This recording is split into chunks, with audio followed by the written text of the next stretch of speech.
Hello everyone, आज हम करने जा रहे हैं सीआरपीसी का provision trial of summons cases bye magistrate. इससे पहले के प्रोविजंस हमने कर लिए हैं, कहाँ तक? सेक्शन नंबर 250 तक कर लिए हैं। अब 251 से लेकर के 259 तक हम करेंगे, ठीक है। इससे रिलेटेड जो ट्रिक्स वाली वीडियोस हैं वो ऑलरेडी मैंने आपको करवा दी है। उसके लिंक मैं आपको डिस्क्रिप्शन पे दे दूंगी। अगर उसको डिस्क्रिप्शन पे नहीं मेंशन्ड है जब आप ये वीडियो देख रहे हो उस टाइम तक, तो आप प्लीज उस प्लेलिस्ट को जाके देख लीजिएगा। उसमें सीआरपीसी लिखा हुआ है और इस वाले वीडियोस में सीआरपीसी मेंस लिखा हुआ है, क्योंकि वो प्री के हैं और ये मेन से रिलेटेड है, ठीक है। तो चलिए स्टार्ट करते हैं हम trial of summons cases bye magistrate. अब देखो, समन्स की डेफिनेशन कहां पर दी गई है? 2W में, ठीक है, 2W में। और समन्स केसेस की डेफिनेशन क्या है? Which is not a warrant case is equals to summons case. Warrant cases कौन से होते हैं? जो डेथ, लाइफ इम्प्रिजनमेंट या फिर 2 साल से ज्यादा की सजा जिसे मिले, जिसको पनिशमेंट मिले, उसे कहते हैं हम वारंट केसेस, ठीक है।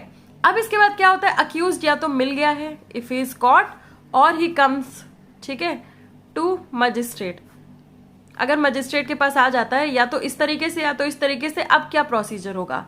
तो सबसे पहले है सब्सटेंस ऑफ एक्यूजेशन, यानी कि सब पहले तो उसे आप बताओगे ना, यानी कि व्हेन द अक्यूज्ड अपीयर्स और ब्रॉट बिफोर द मजिस्ट्रेट, तो क्या होगा? The particulars of the offence shall be stated to him. आप उसको क्या बताओगे? उसके पर्टिकुलर्स, कि बेटा तुमने ये ऑफेंस किया है, ठीक है, ये समझ में आ गया। And he shall be asked whether he pleads guilty और has any defence to make, ठीक है। यानी कि उससे पूछा जाएगा कि आप प्लीड गिल्टी करते हैं या फिर आप डिफेंस में जाना चाहते हैं। बहुत छोटे में देखो, हमने पिछले ट्रायल्स किए हैं, ये क्या है? समन्स केसेस हैं, ठीक है। आगे इसमें हम समरी करेंगे, वो और भी छोटा होगा, बट समन से पहले हमने वारंट और सेशंस वाला किया था, ठीक है, वारंट और सेशंस। इसमें ये प्रोसेस जो था ना थोड़ा लंबा था। मजिस्ट्रेट पहले प्रोसिक्यूशन को सुन रहे थे, फिर उसको देख समझ रहे थे। इसमें क्या है? डायरेक्ट एक्यूज को बुला ले रहे हैं और उससे पूछ रहे हो डिफेंस देना है कि नहीं, ठीक है।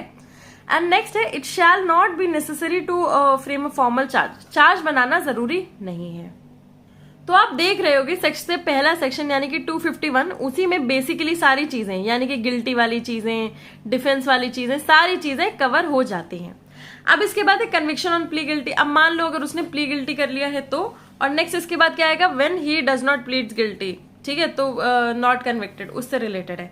तो सबसे पहला है कन्विक्शन ऑन प्ली गिल्टी, वो आता है 252 में। अगर वो प्ली गिल्टी कर लेता है तो मजिस्ट्रेट क्या कर देंगे? कन्विक्ट कर लेंगे उसे और रिकॉर्ड कर लेंगे वो सारी चीजें, उनकी प्ली वगैरह, है ना, रिकॉर्डिंग्स तो होंगी।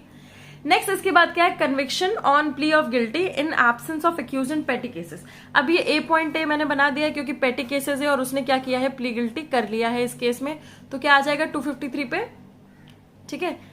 पेटी केसेस कहाँ पे मेंशन है? 206 पे। तो क्या बोल दिया जाएगा कि आप अगर प्ली गिल्टी करते हो तो आप क्या कर दो? बाय पोस्ट या फिर किसी भी तरह के ट्रांसमिशन से अपनी प्ली भेज दो।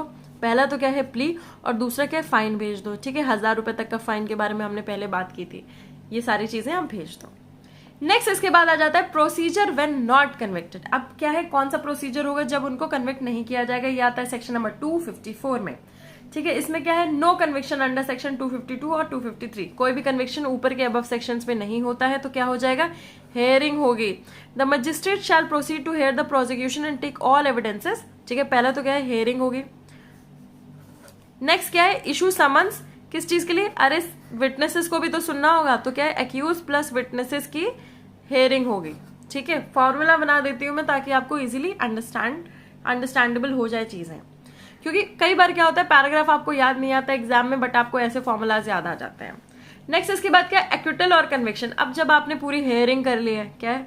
प्ली गिल्टी पूछ लिया है, अगर कन्विक्ट हो जाता है तो ठीक है, अगर कन्विक्ट नहीं होता है तो क्या है? आप हेयरिंग करोगे। हेयरिंग के बाद आप फिर से देखोगे, ठीक है। अब आपने अपना जुडिशियल माइंड अप्लाई कर लिया। इसमें क्या है? मजिस्ट्रेट फाइंड, यानी कि जुडिशियल माइंड अप्लाई करने के बाद अगर वो फाइंड करते हैं कि accused is not guilty, he shall acquit. और इसके बाद if magistrate finds the accused guilty, ठीक है, and no procedure is followed under 325 and 360, then वो सेंटेंस पास कर देंगे। अब इसमें प्रीवियस सेंटेंस से रिलेटेड कोई बात नहीं है, जो कि हमने पिछले चैप्टर्स में पढ़ा है, और 325 और 360 से रिलेटेड बात है, ठीक है, कि डांट फटकार के आप छोड़ दोगे उसको, उससे रिलेटेड बात है इसमें। तो अब आपके इंपॉर्टेंट प्रोविजन 251 से लेकर के 255 तक कंप्लीट होते हैं। अब नेक्स्ट इसमें एक छोटी सी बात आ जाती है कि नॉन अपीयरेंस और डेथ ऑफ कंप्लेनेंट ही खत्म हो जाते हैं तो क्या होगा? तो क्या हो जाएगा? अगर देखो, on day appointed for the appearance of the accused और एनी अदर सब्सिक्वेंट डे, किसी भी दिन को, ठीक है, अगर कंप्लेनेंट अपीयर नहीं होता तो या तो आप एक्विट कर दोगे या तो एडजर्न कर दोगे हेयरिंग, ठीक है। ये चीज सिंपल है, अगर वो कन्विक्ट हो जाता है एक्विट कर दोगे और एडजर्न कर दोगे हेयरिंग, ठीक है। नेक्स्ट इसके बाद है सफिशिएंट ग्राउंड्स टू विदड्रॉ, ठीक है। आप क्या करोगे इसमें, सफिशिएंट ग्राउंड से विदड्रॉ करने के तो आप क्या कर लोगे, विदड्रॉल कर लोगे, है ना, विदड्रॉल ऑफ कंप्लेनेंट। मैंने ये इधर लिखा है क्योंकि विदड्रॉल है। और इसी टेक पे नेक्स्ट आता है 258, ये क्या है, power to stop proceedings in certain cases, ठीक है।